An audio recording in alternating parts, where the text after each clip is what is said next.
நீங்கள் பார்த்து கொண்டு இருப்பது உங்கள் கௌசிக் ரிவ்யூ. சரி வாங்க வீடியோக்குள்ள போய் என்ன நடக்க போகுது அப்படின்னு சொல்லிட்டு பார்த்தீங்கன்னா, தலைவிதியை யாரால மாற்றி அமைக்க முடியும் சொல்லுங்க பார்க்கலாம். என்னதான் ராஜேஸ்வரின்னு ஒரு பக்கம் நல்லவன் சொல்லிட்டு ஊரெல்லாம் அப்படியே சும்மா அடிச்சுன்னு சுற்றின்னு இருந்தாலும் உன்னோட சுயரூபம் எல்லாருக்கும் தெரிஞ்சிச்சு. இதுக்கப்புறம் நீ தப்பிக்க முடியாது. அது மட்டும் இல்லாமல் உனக்கு எதிரான ஆதாரமும் கிடைச்சிச்சு. இப்போ போலீஸ் வந்து கைது செஞ்சுட்டாங்க.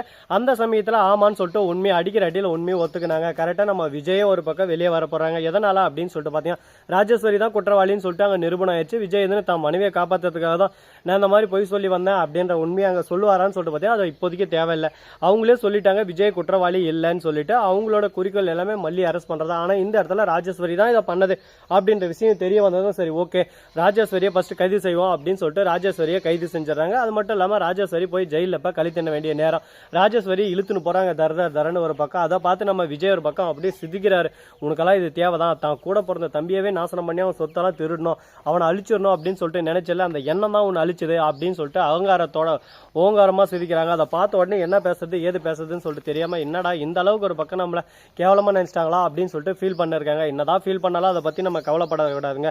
அடுத்து என்ன பண்ணலாம் ஏது பண்ணலாம் சொல்லிட்டு அடுத்தடுத்து நம்ம யோசிக்கணும். கரெக்டா நம்ம மல்லி இருக்காங்களா அவங்க சிரிக்க ஆரம்பிச்சாங்க. ராஜேஸ்வரிக்கு உள்ள பத்திக்கிட்டு எரியுது. அதே சமயத்துல இன்னொருத்தருக்கும் பத்திக்கிட்டு எரியுது தீபிகாவுக்கு. எப்படியாவது இந்த மல்லியை உள்ள புடிச்சு அவளை சும்மா நண்டா நசுற மாதிரி நசுகலான்னு பார்த்தா அவ தப்பிச்சிட்டாலே, அவளை வேற என்ன கேஸ்ல பிடிக்கிறது அப்படின்னு சொல்லிட்டு தீவிரமா ஒரு பக்கம் யோசனை இருக்காங்க. யோசனை ஒரு பக்கம் அதிகமாயிட்டு போயினே இருக்காங்க. அவங்களோட யோசனையெல்லாம் பார்த்தா நமக்கு ஒரு பக்கம் பயமா இருக்கு. மல்லி எதனா பண்றாங்களோ, மல்லிக்கு எதிராக இந்த அளவுக்கு ஒரு பக்கம் துடிக்கிறாங்களே, எதனா பண்ணிட்டா என்ன ஆகும் அப்படின்னு சொல்லிட்டு நமக்கு ஒரு பக்கம் பயமாவும் இருக்கு பதட்டமாவும் இருக்கு. என்னங்க பண்றது, வாழ்க்கைனா அந்த மாதிரி நிறைய இக்கட்டான சூழ்நிலைகள் வரும், சூழ்நிலைகளை ஏற்படுத்துவாங்க. ஆனா அதை பத்தி நம்ம எதுவுமே கவலைப்படாது, எல்லாத்தையும் ஒரு பக்கம் தாங்கிக்கிட்டு சரி ஓகே அடுத்து நல்லது நடக்கும், அடுத்து நம்ம பாத்துக்கலாம் அப்படின்னு சொல்லிட்டு நாம நம்ம வழியில கரெக்டா போனா நமக்கு எந்த ஒரு பிரச்சனையும் இருக்காது அப்படின்ற ஒரு நம்பிக்கையில தான் இப்போதைக்கு போயிட்டு இருக்காங்க. சரி இந்த மாதிரி எல்லாம் ஒரு பக்கம் போயிட்டு இருந்தாலும் அதே சமயத்துல மறுபக்கம் என்ன நடக்க போகுது அப்படின்னு சொல்லிட்டு பாத்தீங்கன்னா, நம்ம கதிரேசன் இருக்காருல அவரு வந்து ஜெயிலுக்கு வராரு. வந்து என்னம்மா ராஜேஸ்வரி என்ன நடந்துச்சு என்கிட்ட கூட சொல்லாம இந்த மாதிரி ஒரு வேலையை செஞ்சு வச்சிருக்கேன், நீ தான் குற்றவாளின்னு சொல்லிட்டு நிரூபணம் ஆயிடுச்சு, நீ தான் குற்றவாளியா அப்படின்னு சொல்லிட்டு கேட்கறாங்க. ஐயோ நான் குற்றவாளியா இல்லை, நான் கொலை பண்றேன், நான் நடந்ததை சொல்லிடுறேன், இந்த மாதிரி கத்தியை கொடுத்தது உண்மைதான், அந்த ரகுவை கொலை பண்ண சொன்னது உண்மைதான், ஆனா இது எதுவுமே நான் செய்யல, இது எல்லாமே அந்த ரகுவும் கூட அந்த எவனோ தான் செஞ்சிருக்கான், இது ஆனா இது எல்லாமே என் பக்கம் திருப்பிட்டா. அந்த மல்லியும் மறுபக்கம் அந்த விஜயோட ஃப்ரெண்டு போலீஸ் அதிகாரியை எல்லாமே சேர்ந்து என் பக்கம் திருப்பிட்டாங்க. எனக்கு எதிராக ஆதாரம் இருந்ததுனால சரி வேற வழி இல்லை, நான் உண்மையை ஒத்துக்கல. அடுத்த செகண்டே அந்த தீபிகா இருக்காலே அவன் ஊமை குத்திருப்பா, என்ன அடிக்கிற அடியில் நானே ஒரு பக்கம் பயந்துட்டு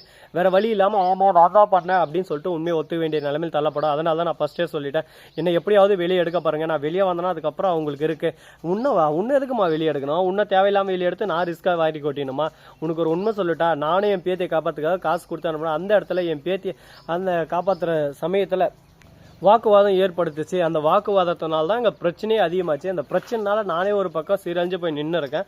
லாஸ்ட்ல உன்னை வெளியே எடுத்து திருப்பி அவங்க கேஸ் சொன்னோண்டி நான் உண்மையான குற்றவாளி நானே என் பொண்ணு தான் அப்படின்ற விஷயம் அங்கே தெரிய வந்துச்சுன்னா அடுத்த செகண்ட் என்னோட நிலைமை என்ன ஆகும்.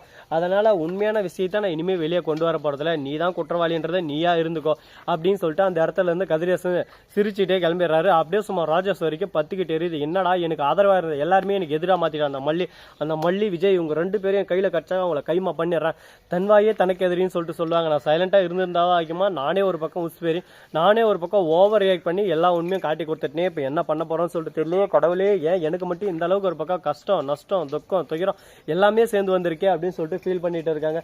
எதுக்கும் ஃபீல் பண்ண வேணாம், வாழ்க்கைனா அந்த மாதிரி நஷ்டம் துக்கம் துயரம் கஷ்டம் எல்லாமே வரும், எல்லாத்தையும் ஒரு பக்கம் நாம தான் தாங்கிக்கணும் அப்படின்ற விஷயத்த நம்ம நல்லா புரிஞ்சுக்கணும், மைண்ட்ல ஏத்திக்கணும். அப்போ இந்த வரையிற அம்மா வர சொல்றாரு இதெல்லாம் ஒரு பக்கம் போட்டோம்னு சொல்லிட்டு விட்டாலும் அதே சமயத்தில் மறுபக்கம் என்ன நடக்க போகுது அப்படின்னு சொல்லிட்டு பார்த்தீங்கன்னா, கரெக்டாக நம்ம ரஞ்சிதம் இருக்காங்களா அவங்க இருந்து வராங்க. வந்து ராஜேஸ்வரி உங்களுக்கு இந்த நிலைமையா, உங்களை தான் நான் மழை போல நம்பினேன், இப்போ அப்படின்னா இப்போ நம்மளுக்கு எந்த பணமும் இல்லையா, சொத்தும் இல்லையா, சொத்து பணம் என்னடி பேசினு இருக்கு, நமக்கு வாழ்க்கை இல்லைன்ற மாதிரி ஒரு பக்கம் போயிடுச்சு, இதுக்கப்புறம் எங்க சொத்து பணம் இதெல்லாம் வந்து நம்ம என்ன பண்ண போறோம், நம்ம அவ்வளோதான் ஒரு பக்கம் ஸ்ரீனிவாசா கோவிந்தா அந்த மாதிரி தான் நம்ம நிலமை போக போகுது, இதுக்கப்புறம் என்னென்ன நடக்க போகுது என்னென்ன கஷ்டங்கள் வரப்போகுதுன்னு சொல்லிட்டு சொல்ல முடியாது, நீ எப்படியாவது உஷாரா இந்த இடத்துல இருந்து தப்பிச்சிரு, என்ன முடிஞ்ச வரைக்கும் என்ன வெளியே எடுக்கிறதுக்கு ட்ரை பண்ணி பாரு அப்படின்னு சொல்லிட்டு கண்டிப்பா ராஜம்மா உங்களை போய் நான் உள்ள விட்டுருவேன், நீங்க தான் எனக்கு தெய்வம், நீங்க தான் எனக்கு கண்கண்ட தெய்வம், உங்களை போய் வெளியே விட்டா எப்படி சொல்லுங்க பார்க்கலாம், உங்களை வெளியே எடுக்க தான் என்னோட ஃபர்ஸ்ட் குறிக்கோள், உங்களை எப்படியாவது வெளியே எடுக்குவேன், அதுக்கப்புறம் நம்ம ரெண்டு பேரும் சேர்ந்து களத்தில் இறங்கி யார் யார் அடிச்சு ஓட விடணுமா எல்லாரையும் ஒரு பக்கம் அடிச்சு ஓட விடலாம் அப்படின்னு சொல்லிட்டு பேசிட்டு இருக்காங்க. பேசுறது எல்லாமே நல்லா தான் இருக்கு,